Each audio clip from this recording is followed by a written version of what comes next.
Sobre os acidentes nucleares, a gente já comentou aqui, né? A gente tem aqui o acidente de Chernobyl, na Ucrânia, que eu já comentei, né, que aconteceu lá. Foi um superaquecimento, um derretimento, e a pressão de vapor estourou o topo do prédio, e o núcleo do reator começou a afundar no chão, mas eles conseguiram resfriar e evitar que o núcleo contaminasse também o rio.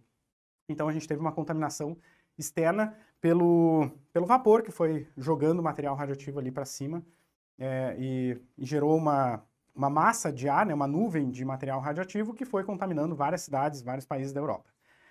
Nós tivemos também um acidente, isso em 1986. Um ano depois, olha que loucura, aconteceu o maior acidente, que não é de uma usina termonuclear, o maior acidente radiológico do mundo, da história, que aconteceu em Goiânia, no Brasil, em setembro de 1987.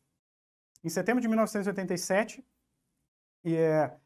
aqui aconteceu então um acidente em Goiânia, na verdade numa zona ali, numa cidade próxima, né, uma região metropolitana de Goiânia ali, e que foi assim, foi basicamente catadores de lixo encontraram uma máquina de radiografia ali, uma máquina que continha uma amostra de material radioativo, que é de césio-137, e essa amostra de césio-137 ela estava encapsulada dentro de uma redoma de chumbo e dentro de uma máquina de radiografia. Só que, por um motivo bizarro, um hospital, uma clínica lá, foi retirada de um local e aquela máquina ficou num local abandonado. Essa máquina foi encontrada por catadores de lixo, que não faziam a mínima ideia com o que estavam lidando, abriram aquela máquina para vender para o ferro velho e chegaram na redoma de chumbo, abriram a redoma de chumbo, acharam a cápsula de alumínio que tinha o material ali, o pó de césio dentro.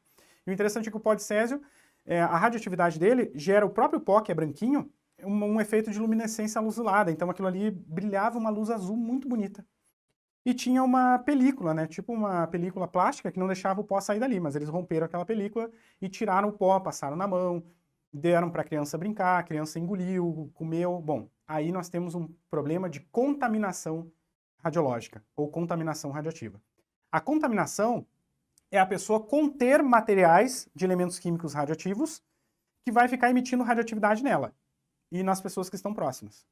Isso é contaminação. Ser irradiado é você passar perto de um lugar que tem elementos químicos radioativos. Aí isso é bem mais fácil de resolver do que a contaminação. Contaminação é bem mais difícil de resolver. A contaminação é bem complicada mesmo de resolver.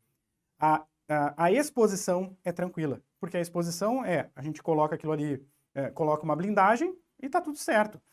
Coloca, por exemplo, o césio-137. Se a gente colocar ele dentro de uma redoma de chumbo ou de uma redoma de alumínio, tá tudo certo. Não vai sair a radioatividade dele dali, é só não mexer. E tá tudo certo, tá seguro. O problema é que essa amostra de material radioativo de césio-137 foi violada. Né? Essa cápsula foi violada e aí contaminou uma galera lá, vários quarteirões, e depois a galera começou a se sentir mal dos efeitos da radioatividade. Que eu vou comentar daqui a pouquinho também os níveis de radioatividade e os efeitos que podem ir causando na gente, tá? Vou falar sobre isso. Depois nós tivemos... Bom, aí teve todo um processo, né, em Goiânia ali de contenção, então fizeram toda uma limpa, né, e armazenaram todo esse material. Nós tivemos algumas pessoas que foram afetadas diretamente e infelizmente faleceram, se não me engano foram umas 3, 4, 5 pessoas que faleceram diretamente. E depois nós tivemos mais algumas pessoas que ficaram semi-afetadas, né, tiveram perda de pele, perda de pedaços do corpo, e também... depois de alguns anos também acabaram desenvolvendo alguns tipos de tumores, tá? E algumas morreram aí também devido aos tumores, tá?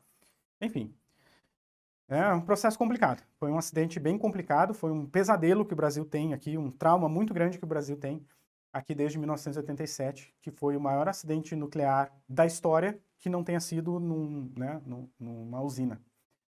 Tá bom? Bom, mas vamos lá. Foi um acidente que aconteceu no Brasil, que o Brasil instalou o IPEM, que é o Instituto Nacional de Pesquisas, né, de Energia Nuclear, e hoje o Brasil é exemplo para o mundo de segurança radiológica. Né? Foi por um motivo infeliz, mas hoje o Brasil é exemplo para o mundo em questão de segurança, proteção radiológica e tudo mais. Né? É um trauma, mas vamos dizer assim, aprendemos bem com o trauma. Nunca mais o Brasil teve nada nem perto de acontecer um acidente desse tipo, muito menos acidentes em nossas usinas. Tá bom?